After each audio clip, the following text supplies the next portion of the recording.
Dive into the world of politics with clear explanations and engaging visuals. Explore theories, history, and more. Start learning today. All right, so today we're diving into some pretty deep waters with Gandhi's ideas about development. And, from the sources you sent, this isn't going to be your typical history lesson.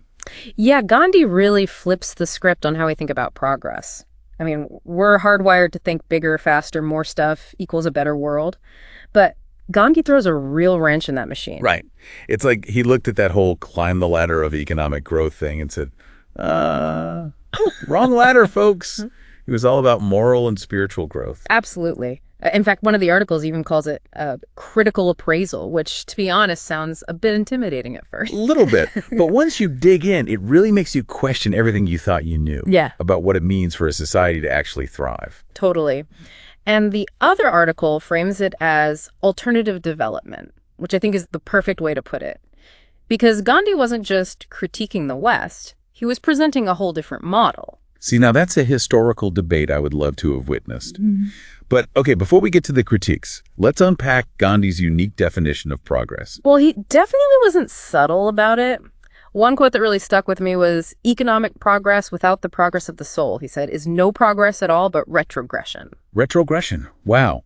That's a pretty scathing assessment of where most of the world was headed back then, and honestly still is today.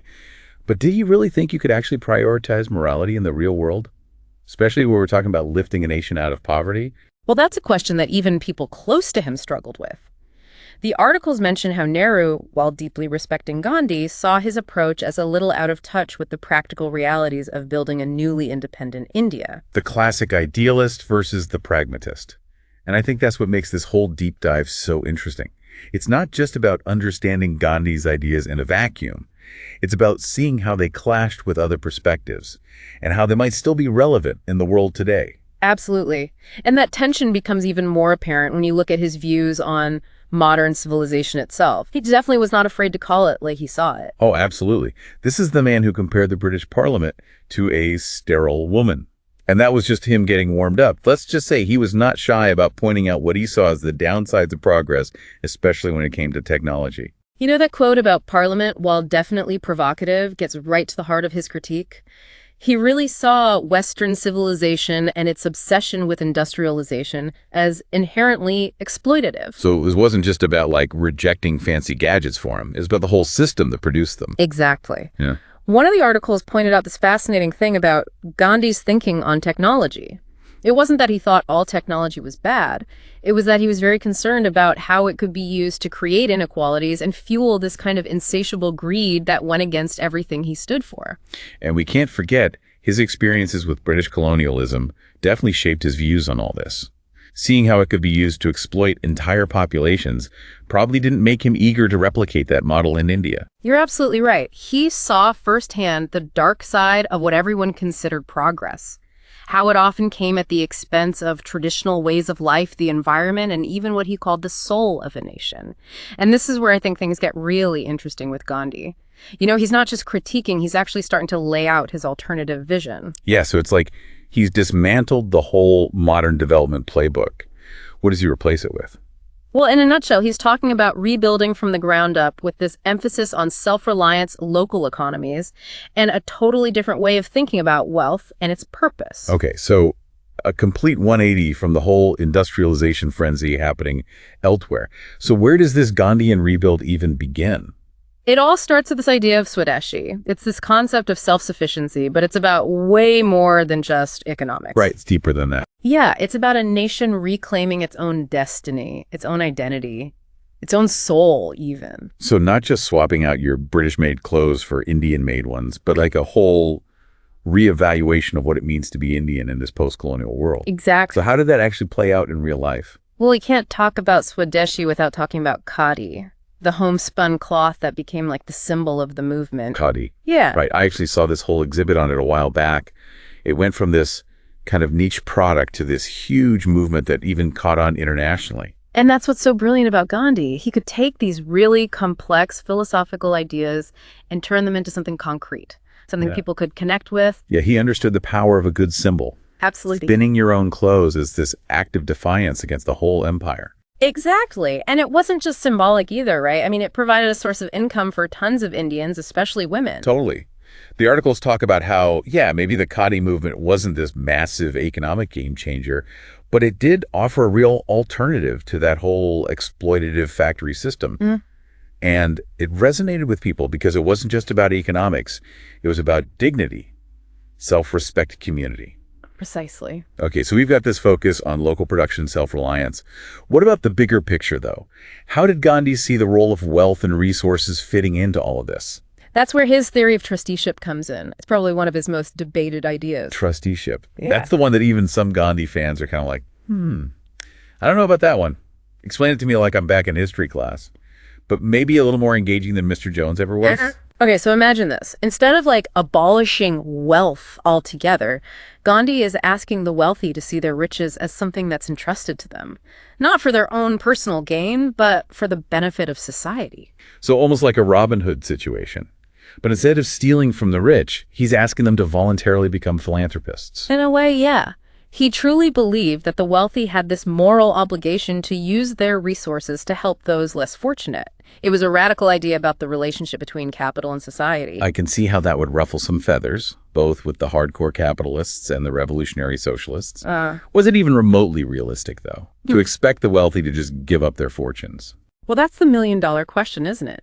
And it's something that Gandhi grappled with his whole life. He knew it was a radical proposition, maybe even utopian. But he really believed in the power of appealing to people's sense of morality. He was constantly challenging the wealthy to look beyond their own self-interest and embrace something bigger. It's definitely a fascinating concept, even if it seems a bit idealistic, especially in today's world. But then again, this is Gandhi we're talking about. Yeah. The man who took on an empire with nonviolence. He wasn't exactly known for shying away from radical ideas. Exactly. And to really get the full scope of his vision, we need to zoom in on his idea of the ideal village. Yes. Gandhi's vision of the village as this self-sufficient utopia, almost like a microcosm of his ideal society. Paint me a picture. What did this utopia actually look like? Well, imagine a village that's more than just a bunch of houses, right? It's this thriving, self-governing community, a place where people are living in harmony with nature, producing their own food, clothing, all of their essential needs. Sounds pretty idyllic. Yeah. But wasn't Gandhi also a bit wary of technology? Would there be electricity, sanitation, all the modern conveniences in this village? That's where it gets really interesting. Gandhi wasn't anti-technology in itself. What he was skeptical of was technology that led to mass unemployment, destroyed the environment, or eroded a community's ability to be self-reliant. So technology, yes, but only if it serves the needs of the people and not the other way around. Exactly. It's a tricky balance to strike even today. Absolutely. And it's a debate that we're still having. But for Gandhi, this ideal village wasn't just about material well-being. It was about creating a sense of community, shared purpose, spiritual growth.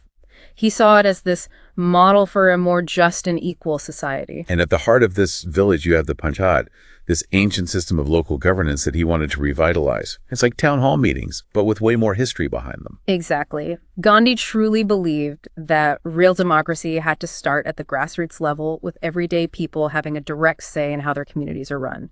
He saw the Panchayat as a way to empower people to promote social justice and to counter that whole tendency towards centralization that you see in the modern nation state. You know, it's funny.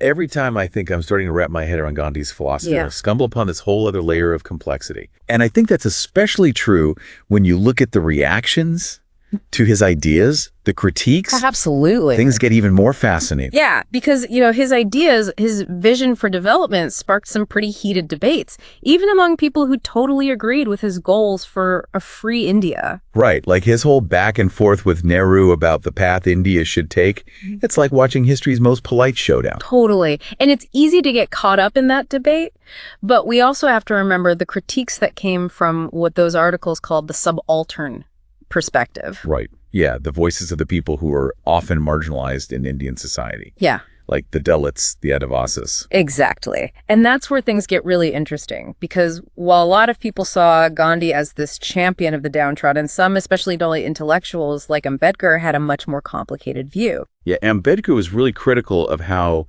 Gandhi's vision of village life kind of romanticized this idea of the village and ignored how oppressive the caste system was in a lot of those rural areas. Exactly. For them, modernity, even with all its problems, represented this chance to escape the caste system. For them, industrialization, urbanization, it wasn't all bad. It offered greater social mobility and this potential to break down those traditional barriers. Right. It's like that saying, nostalgia's rose-tinted. Yeah. Because for some people, Gandhi's vision of the village overlooked the very real struggles of the people at the bottom of that social structure. Precisely. And I think that's a really important point because it reminds us that even the best ideas, even the most well-intentioned visions can have blind spots.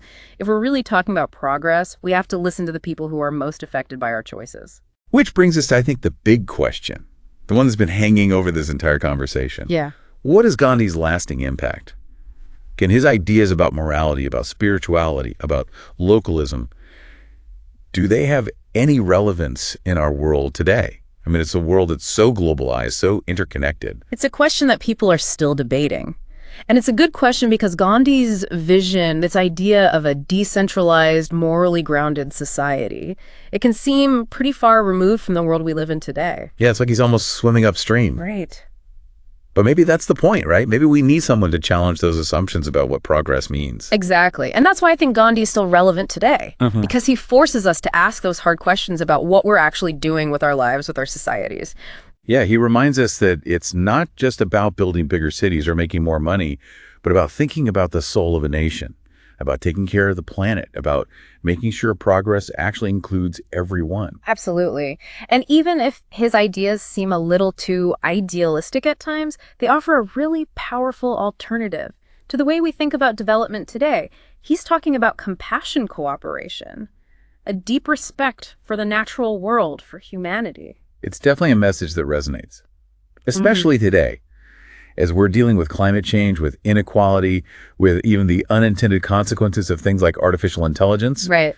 Maybe his call for a more ethical way of living isn't so outdated after all. Maybe it's exactly what we need. Well, on that note, I think that wraps up our deep dive into the world of Gandhi. It does. As always, this is just the beginning of the conversation. It is. There's so much more to explore here. So to all our listeners out there, if you're feeling inspired to maybe pick up a spinning wheel, Or just think a little differently about the world. maybe ponder the meaning of progress. Gandhi would say, be the change. That's right. Thanks for joining us on this deep dive. It's been fun. Until next time, happy exploring.